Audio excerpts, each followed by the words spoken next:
जय हिंद। देखिए, आज से हम इंग्लिश का भी वीडियो लेक्चर की श्रृंखला शुरू करने जा रहे हैं और आज के इस वीडियो में हम सीखने वाले हैं ग्रामर के अंतर्गत this, that, this and those का प्रयोग। यदि आप CHS, नवोदय जैसे प्रवेश परीक्षाओं की तैयारी कर रहे हैं तो आपके लिए यह बहुत ही जरूरी है। उसी के लिए नहीं बल्कि आप यदि हाई स्कूल और इंटरमीडिएट बोर्ड परीक्षा की भी तैयारी कर रहे हैं, यदि आप देने वाले हैं अगले वर्ष, तो उसके लिए भी यह जरूरी है। और राज्य स्तरीय जितने भी कॉम्पिटिटिव परीक्षाएं होती हैं उसमें भी इससे सवाल आते हैं। यदि आपने इस वीडियो पर क्लिक कर दिया है तो बस भरोसा बनाकर लास्ट तक देखिए। मैं प्रॉमिस करता हूं कि लास्ट तक आते आते आपको इसका यूज एकदम अच्छे से याद हो जाएगा और हम इसे देखेंगे ही नहीं बल्कि हम इसको ट्रिक के माध्यम से भी समझने का प्रयास करेंगे। तो दोस्तों चलिए बिना लेट किए हुए हम वीडियो को शुरू करते हैं और आप लोगों को यदि अच्छा लगे तो लाइक, कमेंट, शेयर अपने फ्रेंड्स में जरूर करिएगा। चलिए हम वीडियो को शुरू करते हैं। तो दोस्तों वीडियो शुरू करने से पहले हम आप लोगों को कुछ मोटिवेशनल लाइनें बताएंगे जिसके माध्यम से कि आपको अंदर ऊर्जा बनी रहे। जो ऊर्जा आपके अंदर वीडियो शुरू करने पर थी वही ऊर्जा आपको वीडियो के आखिरी सेकंड तक होनी चाहिए। तो ये लाइनें देखिए यहाँ पर कुछ है जो कि नेल्सन मंडेला द्वारा कही गई है कि education is the most powerful weapon which you can use to change the world. शिक्षा इतनी शक्तिशाली हथियार है जिसके उपयोग से आप दुनिया बदल सकते हैं, जिसका उपयोग आप दुनिया बदलने के लिए कर सकते हैं। यह बात नेल्सन मंडेला जी ने कही थी। और यदि आप कक्षा 10वीं क्रॉस कर चुके हैं तो कक्षा 10वीं में अंग्रेजी में एक चैप्टर था, second chapter, long walk to freedom, Nelson Mandela इन्हीं के मतलब बेस्ट चैप्टर था वो। और जो चैप्टर के जो नरेटर थे ये मंडेला जी ही थे। नेल्सन मंडेला जी ने अपने जीवन में बहुत ही अधिक संघर्ष किया था। इन्होंने करीब अपने जीवन का 30 वर्ष जेल में बिताए और भी बहुत सारे समाज की कठिनाइयों को पार करते हुए दक्षिण अफ्रीका के पहले श्वेत राष्ट्रपति के रूप में बनकर निखरे। तो उन्हीं के द्वारा ये कुछ मोटिवेशनल लाइनें हैं जो कि मैंने आपको उनके बारे में कुछ बता दिया। यदि आप अच्छे से पढ़ना चाहते हैं तो आप अच्छा 10वीं का दूसरा चैप्टर पढ़िएगा। चलिए हम वीडियो को शुरू करते हैं इसी जोश और इसी जज्बात के साथ। देखिए यहाँ पर आपको कुछ एंटोनिमी शब्द दिए गए हैं। पहले मैं आपको बता देता हूँ ये कौन से शब्द हैं। दोस्तों इन जो शब्द आपको दिखाई दे रहे हैं यहाँ पे जो वर्ड है ये सब आपका एंटोनिमी है। एंटोनिमी, एंटोनिम, इसके मतलब होता है विलोम। अब मैं ये क्यों बता रहा हूँ आप लोगों को, मैं तो लाया हूँ आपको दिस, दो, दिस पढ़ाने के लिए, वो सब पढ़ाने के लिए लाया हूँ, लेकिन मैं आपको ये क्यों बता रहा हूँ। देखिए मेरा मानना यह है कि यदि आपको अंग्रेजी में बहुत कुछ आ रहा है, रूल आ रहा है, सब कुछ आ रहा है, लेकिन आपका वर्ड पावर अगर बिल्ड नहीं है तो कुछ नहीं है। पहले आप अपना वर्ड पावर जो है बिल्ड करिए। इसके लिए मैंने आपको डेली जब भी मेरा इंग्लिश का लेक्चर होगा उसमें आपको मेन टॉपिक शुरू करने से पहले 10-5 जिस सिचुएशन होगा उसके हिसाब से मैं आप लोगों को कम से कम 5 तो मैं आप लोगों को वर्ड पावर तो बताऊंगा ही, जिसको आप लोग अपने नोट्स पर डेली का डेली नोट करते रहिएगा। आप जब आप उसको डेली देखेंगे तो आप 365 दिन में अगर एक दिन में 5 भी करते हैं तो 365 में 5 का गुणा कर लीजिए, आपको पता चल जाएगा आपने 365 दिन में कितने वर्ड पावर इकट्ठे कर लिए हैं। आप छोटी छोटी चीजों से बहुत बड़ी चीजें कर ले जाएंगे। तो बस इसका तात्पर्य यही है कहने का कि आप डेली 5-10 वर्ड पावर नए नए देखिए, जिससे आपको अंग्रेजी के जो ट्रांसलेशन है वो करने में सुविधा मिलेगी। जैसे कि हम आपको कह दें कि हवा का झोंका पूर्व दिशा से चल रहा है। अब यहाँ पर आपको झोंका का स्पेलिंग नहीं पता है अंग्रेजी में, कैसे बनाइएगा। इसके लिए मेरे पास यही उपाय था, तो आप लोग इसको फॉलो करिएगा। चलिए हम यहाँ से शुरू करते हैं, आपको बताते हैं, ज्यादा नहीं, बस 10 एंटोनिम है आपको सीखने के लिए। पहला दिया है select the antonym of light. Light मतलब होता है हल्का। देखिए लाइट मतलब क्या होता है भाई, लाइट मतलब होता है हल्का। आपको यहाँ पर लाइट का एंटोनिमी बताना है। हमारे कुछ भाई डार्क मारेंगे, ऐसा नहीं है, डार्क मतलब हो जाएगा अंधेरा, वो रात वाला है, तो ये डार्क नहीं, यहाँ पर होगा हैवी। हैवी मतलब क्या होता है भैया, भारी। हैवी मतलब होता है भारी। लाइट मतलब हल्का, हैवी मतलब भारी। कोई चीज लाइट है मतलब हल्का है उसको लाइट बोलते हैं। लाइट वो प्रकाश वाला मत समझ लीजिएगा, स्पेलिंग हालांकि एक ही है लेकिन अर्थ अलग अलग है।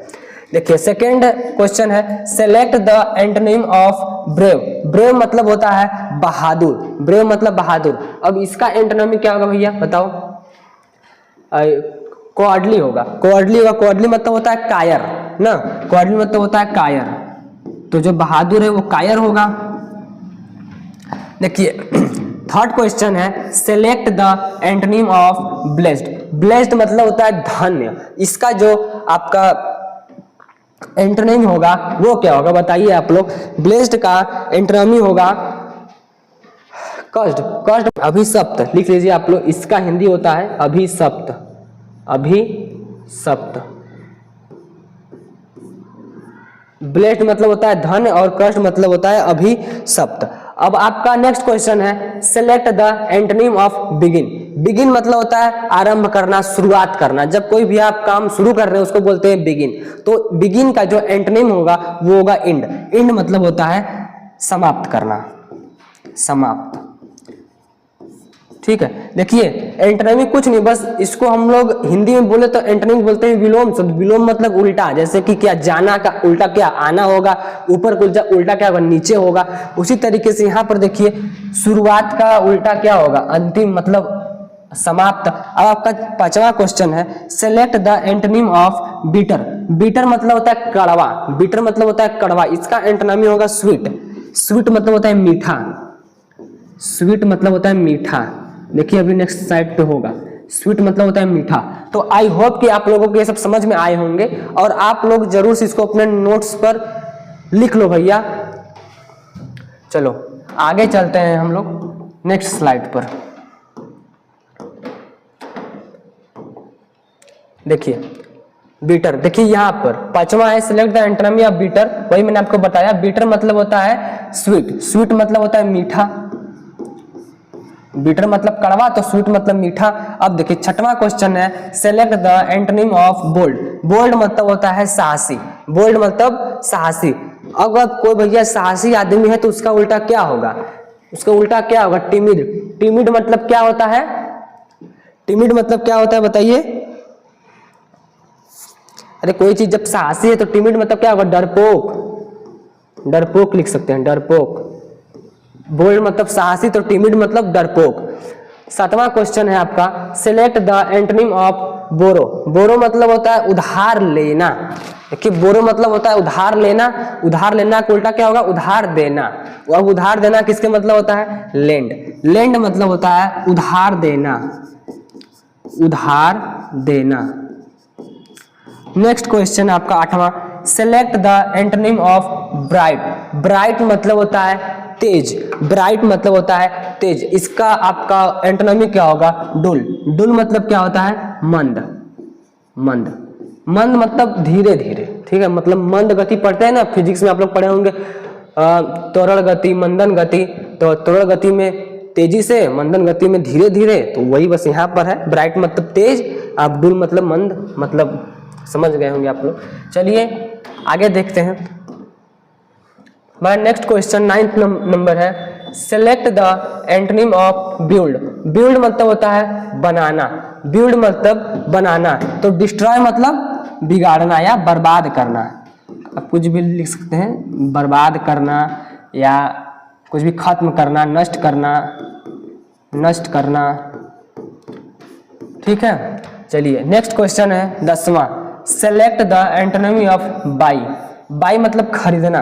जब कोई चीज हम खरीदते हैं तो उसको हम बाई कहते हैं। अब बताइए, चलिए आप लोगों का मैं यहाँ से मुझे क्वेश्चन याद आया, मैं आप लोग को ये होमवर्क देता हूँ, आप लोग बताइएगा इसको होमवर्क में करके। बाई मतलब भी खरीदना होता है, परचेज मतलब भी खरीदना होता है, दोनों में क्या अंतर होता है बताइएगा। पहला बाई, दूसरा परचेज। इसके मतलब भी तो खरीदना होता है, इसके मतलब भी खरीदना होता है। दोनों में डिफरेंस बताना है आप लोग को, दोनों में अंतर बताना है। दोनों में आप लोगों को अंतर कमेंट में बताना है, ठीक है। ये आप लोग का होमवर्क है, भुलाइएगा नहीं, करके बताइएगा। तो इसका उल्टा क्या होगा? बाई। बाई मतलब खरीदना। अब जब हम बाई खरीदेंगे तो सेल मतलब बेचना, तो सेल दिया है, हाँ सेल, SELL, सेल मतलब बेचना, सेल मतलब बेचना। तो आई होप कि आप लोगों को ये 10 के 10 एंटोनॉमी अच्छे से समझ में आ गए और आप लोग अपने नोटबुक पर भी नोट कर लिए हैं। चलिए हम आगे बढ़ते हैं और अब हम अपने मेन टॉपिक पर आते हैं। आज हम जो सीखने वाले हैं यूज ऑफ, हम यहाँ पर लिख देते हैं। आज हम सीखने वाले हैं use of this that this and those.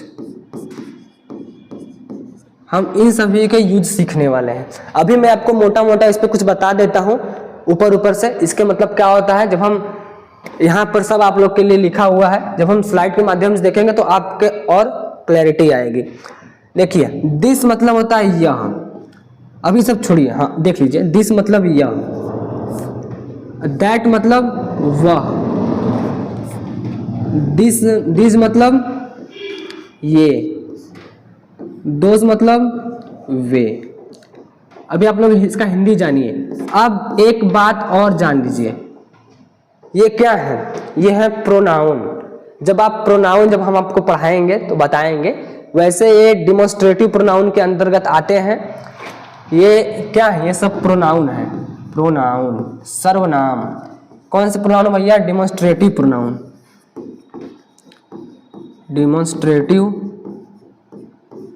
Demonstrative pronoun, ये सब डिमोन्स्ट्रेटिव प्रोनाउन के अंतर्गत आते हैं। कौन कौन? This, that, these and those. किस प्रोनाउन के अंतर्गत आते हैं? डिमोन्स्ट्रेटिव प्रोनाउन के अंतर्गत आते हैं। अब आप लोग इतना जान लिए। अब देखिए, आप लोगों को इसका यूज पढ़ने के लिए सिर्फ 2 चीजें ध्यान दीजिएगा आप लोग। पहला चीज कि पहला आप लोगों को सिंगुलर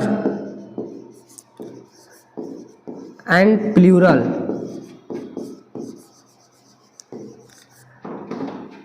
प्लूरल का ज्ञान एकदम अच्छे से होना चाहिए आप लोग को। और दूसरा पास या दूर का बोध। बस 2 टॉपिक समझिए, इतना में आप लोग का ये क्लियर हो जाएगा। इसमें आपको एक वचन बहुवचन का ध्यान देना होगा और किस कंडीशन में पास के लिए यूज करेंगे, किस कंडीशन में दूर के लिए हम यूज करेंगे, ठीक है। और इतना ये जान लीजिए, दिस और दैट। दिस मतलब होता है यह मतलब पास के लिए। दिस किसको दर्शाता है? पास को। दैट मतलब वह। दिस किसको दर्शाता है? दूर को। दिज मतलब होता है ये, किसके लिए? बहुवचन के लिए। जब कोई हमारे पास जब कोई वस्तु हो और वो 2 या 2 से अधिक संख्या में हो तो वो बहुवचन होती है, तो उसके लिए हम दिज का उपयोग करते हैं। और दिज ये किसके लिए होता है? पास की दूर। ये होता है पास के लिए। जब हमारे पास बहुत सारी चीजें होती हैं, जब हमको उसको दर्शाना होता है, हम बोलते हैं कि ये सभी खिलौने हैं हमारे पास के लिए, ठीक है। तो दिज का पास के लिए, दोज का दूर के लिए। दोज मतलब होता है वे दूर के लिए। और किस रूप में? बहुवचन के रूप में। तो आई होप कि आप लोगों को कुछ क्लैरिटी आई होगी। चलिए हम अब चलते हैं थोड़ा आगे। अब देखिए, अब हम पढ़ते हैं दिस को पूरा एक्सप्लेन करते हैं हम, और आप लोग ध्यान से देखिए। दिस मतलब होता है यह, और यहाँ पर साफ साफ लिखा हुआ है किसी एक वस्तु लिखा है। एक वस्तु मतलब किसकी बात कर रहा है? सिंगुलर की। सिंगुलर मतलब एक वचन की, सिर्फ एक की, व्यक्ति के लिए जो आपके पास या बहुत करीब हो। पास हो चाहे बहुत करीब हो। जैसे कि मेरे पास यह बोतल है तो हम क्या बोलेंगे? दिस इज बोतल। यह एक बोतल है, दिस इज बोतल, ठीक है। हमारे ये पास है। अब हम इसके लिए दैट नहीं लगाएंगे। जैसे कि वहां पर एक बोतल है, हम उसको क्या बोलेंगे? दैट इज ए बोतल। वह बोतल है। इसको क्या बोलेंगे? यह बोतल है, ठीक है। समझिए। अब इसका हिंदी अर्थ होता है यह सेंटेंस। सेंटेंस हम कुछ देखेंगे यहाँ पर, जो कि देखिए पहला सेंटेंस है दिस इज माई बुक। यह मेरी किताब है, यह मेरी किताब है, दिस इज माई बुक। यह मतलब हमको नजदीक का बोध हो रहा है। This man is my friend, this man is my friend, यह आदमी मेरा दोस्त है, यह आदमी हम कर। लेकिन अगर हम यही कह देंगे वह आदमी तो दैट हो जाएगा, that man is my friend, ठीक है। उस कंडीशन में दैट लगाएंगे, that man is my friend. लेकिन यहां पर बोल रहा है यह आदमी मेरा दोस्त है, मतलब this man is my friend, यह आदमी मेरा दोस्त है। चलिए आई होप कि आपको क्लियर हुआ होगा। चलिए हम चलते हैं अब नेक्स्ट यूज दैट। दैट को देखते हैं। दैट मतलब होता है वह शब्द से हमें क्लियर है कि दूर को ये बोध कर रहा है, दूर की वस्तुओं को, दूर के व्यक्तियों को ये बोध कर रहा है, बता रहा है। तो यहां पर साफ साफ लिखा है प्रयोग में कि किसी एक वस्तु, यहां पर भी देखो भाई सिंगुलर की बात हो रही है, सिंगुलर की बात हो रही है, व्यक्ति के लिए जो आपसे दूर हो, एक हो लेकिन दूर हो तो दैट, एक हो लेकिन पास हो तो दिस, बस। और इसका अर्थ क्या है? अर्थ है वह। इसका कुछ वाक्य यहाँ पर 2 सेंटेंस लिखा हुआ है एग्जाम्पल के रूप में। दैट इज अ ट्री, वह एक वृक्ष है, वह एक वृक्ष, हम दूसरे को दिखा रहे हैं, देख भैया वो एक वृक्ष है, वह एक वृक्ष, मतलब दैट इज अ ट्री। लेकिन अगर हम कहेंगे कि यह एक वृक्ष है तब दिस इज अ ट्री, वह एक वृक्ष है, that is a tree. Second example है that man is my grandfather, वह आदमी मेरे दादा हैं, वह आदमी मेरे दादा हैं। अब आप लोग बताइए यह आदमी मेरे दादा हैं, इसका क्या होगा? इसका हो जाएगा this man is my grandfather. यह बोल दिए तो मतलब नजदीक के लिए, अगर वह बोल दिए तो दूर के लिए। ध्यान दीजिएगा ये सब क्या है? ये सब प्रोनाउन है, ये सब सर्वनाम है। अभी मैंने आपको बताया ये सब डिमोन्स्ट्रेटिव प्रोनाउन के अंतर्गत आते हैं। जब हम पढ़ेंगे प्रोनाउन तो और भी अच्छे से क्लैरिटी होगी आप लोगों के अंदर। चलिए हम नेक्स्ट चलते हैं, यूज ऑफ दिज। दिज का यूज कैसे करते हैं? पहले तो इसका प्रोनाउंसिएशन समझ लीजिए, अक्सर कंफ्यूज हम जब बचपन में थे तो इसको, दिस को और दिज को, दोनों को दिस और दिस पढ़ते थे। लेकिन जब बाद में समझ में आया कि नहीं, इसको बोलते हैं दिस, दिस, दिस, और इसको बोलते हैं दिज, दिज, ठीक है, दिस दिज, दिस दिज। देखिए ये इसका, ये जो दिज दिख रहा है ना, दिज, दिस का क्या है? बहुवचन है। दिस क्या है? एक वचन है। दिज बहुवचन है, ठीक है। चलिए यहां पर देखिए यूज ऑफ दिज। दिज मतलब क्या होता है? ये। दिस मतलब भी होता है यह, और दिज मतलब होता है ये। लेकिन दिस सिंगुलर के लिए, दिज प्लूरल के लिए, और दिज भी पास के लिए ही है। लेकिन कब, किस कंडीशन में? जब बहुवचन का बात हो। और दिस भी पास के लिए है, किस कंडीशन में? जब एक वचन का बात हो। बस इतना सा डिफरेंस है। इसका जो प्रयोग है एक से अधिक, मतलब किसकी बात? प्लूरल की बात कर रहा है ये, प्लूरल, ठीक है। एक से अधिक वस्तुओं, चाहे एक से अधिक व्यक्तियों, मतलब दो या कम, 2 से अधिक, कम से कम 2 रहेंगे तभी उसको हम बहुवचन कहेंगे। 2 या 2 से अधिक व्यक्तियों या वस्तुओं के लिए जो आपसे, जो आपके पास हो, जो आपके पास हो, जो आपके निकट हो। अब मान लीजिए मेरे पास यहाँ पर 2 नोटबुक है। अब हम कहेंगे ये कितनी नोटबुक है? 2 है। तो ये क्या है? सिंगुलर की प्लूरल? इस आपको जाहिर सी बात है, क्या सिंगुलर है ना, प्लूरल है, ठीक है, ये बहुवचन है। देखिए आपको यहाँ पर सेंटेंस कुछ दिया गया समझने के लिए। दीज आर माई क्लोथ्स, यह मेरे कपड़े हैं। दीज आर माई क्लोथ्स, इसमें आप 2 चीज ध्यान दीजिए। यह जो है निकट के लिए दर्शा रहा है, कपड़े बहुवचन के लिए दर्शा रहा है। दोनों कंडीशन फुलफिल हो गया, मतलब यहाँ पर दीज का यूज होगा। यहाँ पर दीज बॉयज आर प्लेइंग, ये लड़के खेल रहे हैं। लड़के क्या है? बहुवचन है। ये मतलब किसको? पास के लिए, ठीक है। तो आई होप कि आप लोगों को ये भी क्लियर हुआ होगा। अभी आप टेंशन ना लीजिए, आगे ट्रिक के माध्यम से भी हम आपको बताएंगे कैसे याद होगा, और कुछ प्रैक्टिस सेट भी लेकर आए हैं, अब आप लोग को उसको भी सॉल्व कराएंगे। चलिए आगे देखते हैं। Use of dose. Use of dose, dose इसका मतलब होता है वे, दूर के लिए प्रदर्शित करता है ये, मतलब दूर की व्यक्ति या दूर की वस्तुओं को दर्शाता है। कौन? डोज। इसका हिंदी अर्थ क्या होता है? वे। इसका प्रयोग देख लीजिए, एक से अधिक वस्तुओं व्यक्तियों के लिए जो आपसे दूर हो। एक से अधिक वस्तुओं या व्यक्तियों के लिए जो आपसे दूर हो, इसका हिंदी अर्थ क्या होगा? वे। इसका कुछ सेंटेंस है। डोज आर स्टार्स, वे तारे हैं। नहीं, हम तो कहेंगे ये तारे हैं, तारे जमीन पर हैं। देखिए इससे एक हमको याद आया, एक फिल्म है तारे जमीन पर, तारे जमीन पर, थोड़ा उसको देखिएगा, बहुत ही मतलब मोटिवेशनल फिल्म है, आप उससे जरूर इंस्पायर्ड होंगे, पढ़ाई के प्रति आप जागरूक होंगे, देखिएगा उसको, बहुत ही अच्छी मूवी है। हमको उसके याद आ गया तो बता दिए हम। दोज आर स्टार्स, वे तारे हैं। पहली बात कि वे मतलब दूर तारे हैं, तारे नहीं कि तारे जमीन पर हैं, तारे जमीन पर नहीं ना कि तुरंत तुम तारे जमीन पर ला दोगे, तारे जमीन पर नहीं है, तारे ऊपर हैं, मतलब हमसे दूर हैं। और संख्या में क्या है? एक की बहुत सारे हैं, मतलब बहुवचन है, इसलिए हम डोज का उपयोग करेंगे। अब अगला देखिए, सेकेंड एग्जाम्पल।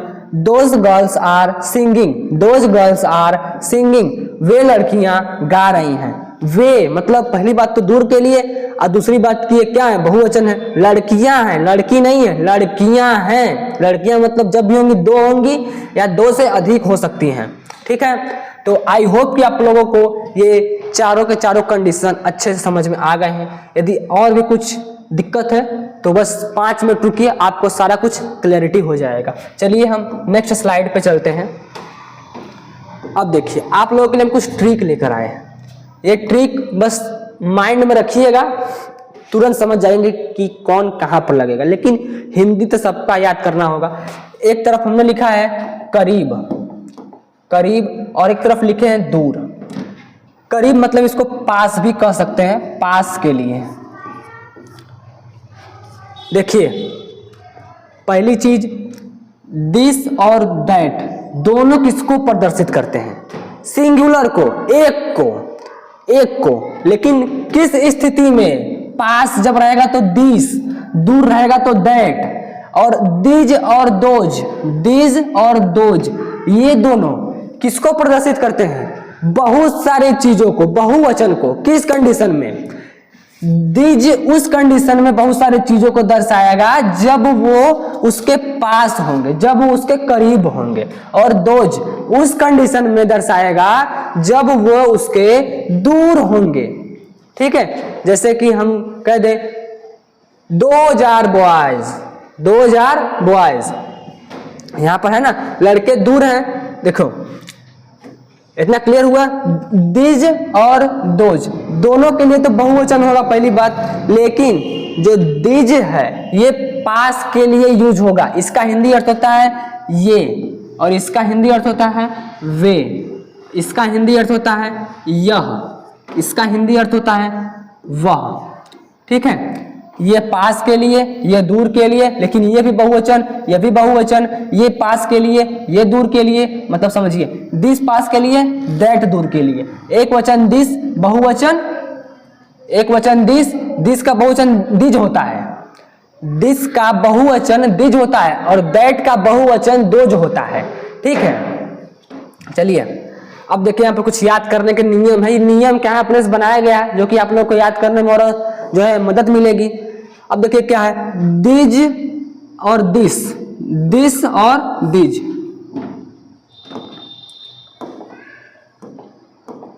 दिस और दिज, पास की चीज, ये दोनों पास की चीजों को दिखाते हैं। लेकिन दिस क्या है? एक वचन, और दिज क्या है? बहुवचन, लेकिन दोनों किसको दिखाते हैं? पास को, निकट को, ठीक है।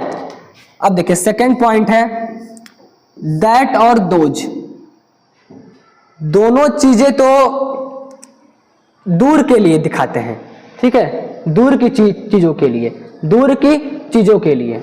और दैट मतलब यह, दैट मतलब यह होता है, दैट मतलब होता है वह, दिस मतलब होता है यह, ठीक है। दिस और दैट, इसका हिंदी अर्थ क्या होता है? यह वह, किसके लिए? सिंगुलर के लिए। दिज और दोज प्लूरल, अनेक, बहुवचन के रूप में। अब समझ गए होंगे आप लोग। अब हम आप लोग को थोड़ा सा और बता देते हैं, कोई खाली पेज दे करके देखते हैं। खाली पेज, हाँ इसी पे बता देते हैं। देखिए लिखते हैं यहाँ पर हम this that these those. Practice के लिए जब पास हो और सिंगुलर हो तो क्या लगाएंगे? दिस। पास हो और क्या हो? सिंगुलर हो। पास हो और क्या हो? सिंगुलर हो। पहला कंडीशन पास हो, दूसरा कंडीशन एक वचन हो। अब वही चीज अगर दूर हो लेकिन एक वचन हो तब क्या लगाएंगे? लगाएंगे हम दैट। दैट पहला कंडीशन दूर हो और दूसरा कंडीशन क्या है कि एक हो, तब सिंगुलर।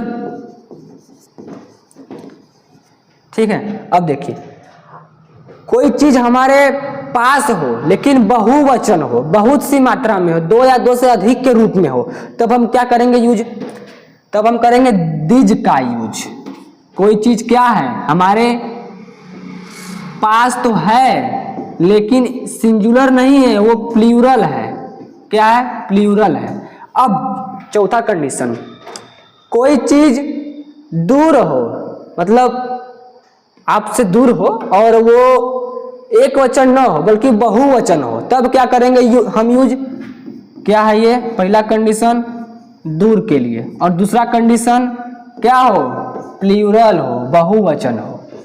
और देखिए अगर हमको कुछ संबंध जोड़ना हो तो हम कैसे जोड़ेंगे? ये देखिए दिस क्या है? एक वचन। दिस का बहुवचन दिज होता है।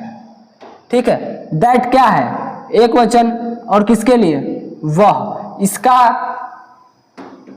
बहुवचन क्या होगा? दोज होता है। बस जैसे हम जानते हैं ना, पेन क्या है? एक वचन, इसका बहुवचन क्या है? पेन्स। उसी तरीके से दिज क्या है? एक वचन, दिज का बहुवचन क्या होगा? दिज। दिस का बहुवचन दिज। दैट का बहुवचन दोज। आई होप कि आप लोगों को इतना समझने के बाद कॉन्सेप्ट में कोई कमी नहीं रहेगी, एकदम क्लैरिटी आई होगी। आप लोग इसको एक बार स्क्रीनशॉट ले सकते हैं। चलिए हम आगे देखते हैं।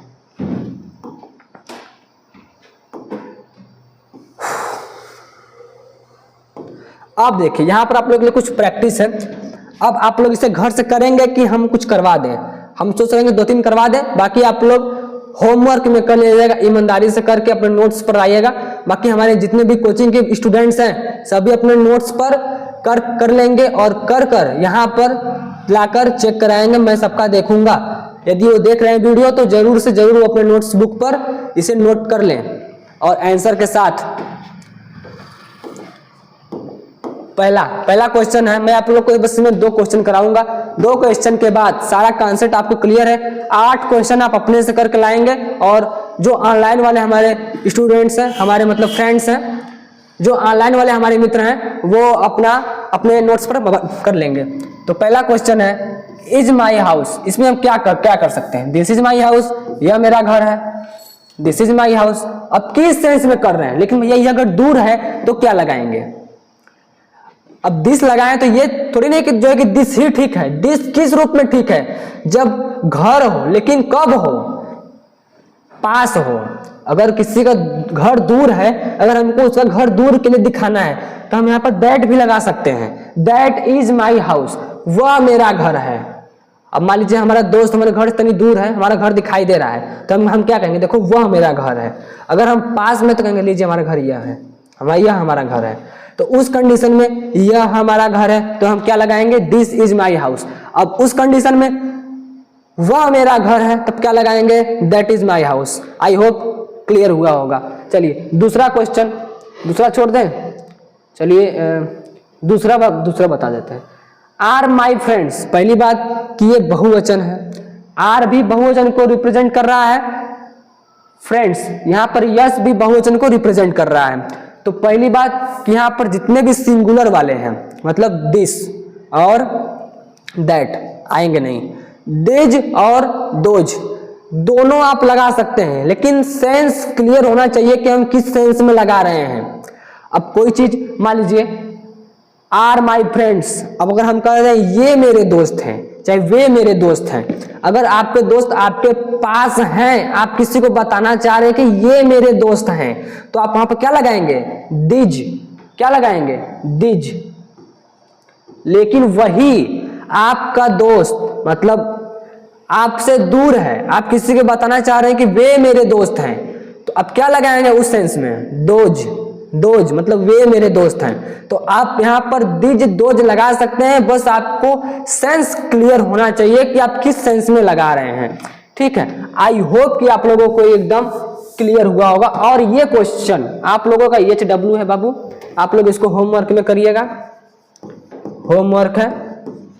और हमारे जितने भी कोचिंग के स्टूडेंट्स हैं वो अपने नोट्स पर कर यहाँ पर लाकर चेक कराएंगे और उनका जांचा जाएगा। तो आई होप कि आप लोगों को आज का ये लेक्चर अच्छे से समझ में आया होगा। यदि कुछ और दिक्कतें हैं, अगर हमारे में कुछ कमी है बताने में, तो आप लोग उसको कमेंट के माध्यम से साझा कर सकते हैं कि आने वाली वीडियो में हम थोड़ा और सुधार कर सकते हैं, आपको और अच्छे कंटेंट देने का भरपूर कोशिश करेंगे।